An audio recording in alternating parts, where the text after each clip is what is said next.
Well, this has been a long time in coming, and it took a professional really to help us really move it along.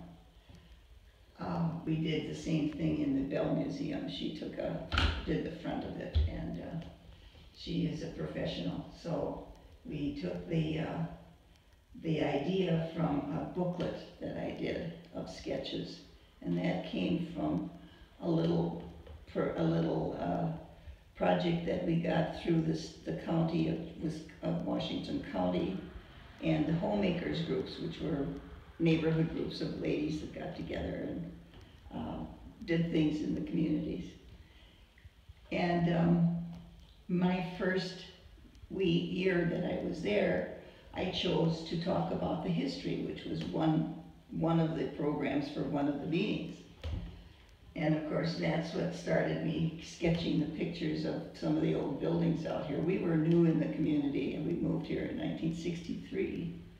So we really aren't old timers at the time, but it was good to have some history. I was always interested in history, and always interested in drawing ever since I got into the classes where we learned about the policy of how you do a building that disappears on the horizon, etc. So we started out with drawing the pictures, and I had also joined the Junior Women's Club, which was new. So I thought it'd be kind of nice to show them a picture every month and tell them a little story. They were all pretty much new members of the community. So we started with the pictures, and I pretty much stayed with Highway 145 because that was the Indian Trail. The only walking area to get into Germantown at all was along this one little footpath, and that turned out to Fond du Lac. That starts in Milwaukee, goes all the way to Fond du Lac. That was Fond du Lac Indian Trail. And I tried to stay on that line instead of going into different parts of the community. That's why most of these things are things that I found on the highway, on the Indian Trail. And we decided then, after I had these pictures, I showed them one a month for a year, one little sketch. And by the time we got to the summer, we decided it would be nice to have a bus tour, because, you know, a lot of new people out here and a lot of people in Milwaukee don't know about Germantown. And no one had ever done this before. So we put the booklet together and made it into a little tour guide. And the next year we had a very nice tour of people from Milwaukee that came out by car, and we had a bus tour that took them around, and it was just amazing. We had people who were old timers that lived here that came on the bus, and we had a lot of people that were very interested in the history. And that's how we started, with the people I met in all these buildings, and others that they knew, and some of the stories that I received from the high school. The juniors in high school would do a big final about interviewing their grandparents, who were the parts of the pioneers here. And those stories are part of that history. That's just amazing history. Because this was total woods. The whole township was all woods. And I mean big original woods. They cut their trees down. Sometimes it would take them 10 years to really clear enough land for a really good farm.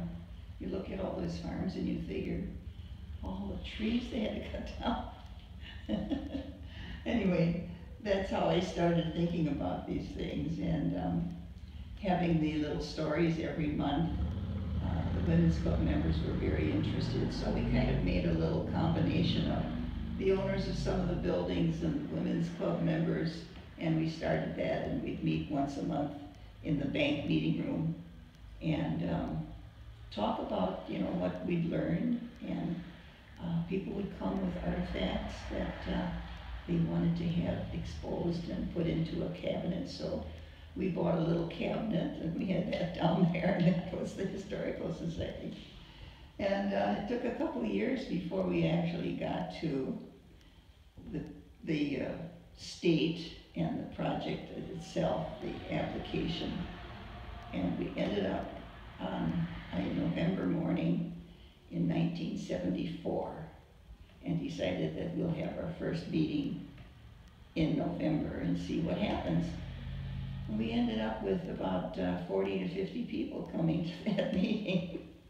Had no idea what we were doing, you know. But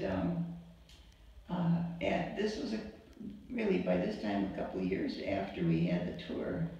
And we had been in the church here, of course, as the final thing of the tour, and you couldn't miss on this church. Beautiful old church. And one of the members, I think, of our group said, "This would make a wonderful museum." And one of the people from the church here said, "Oh, no, no way," you know. Well, anyway, at the first meeting in November, when we had officially joined the Historical Society, one of the members of the board of the church was the first one that spoke and said, "Our church organization and our membership want you to use this church," because it had been closed for about at least 15 years by then, and use it for $1 a year, because it would at least keep it going and keep it warm inside in the winter, and, you know, things of this kind. And we were just floored. All of a sudden, here we are with a Historical Society in a church.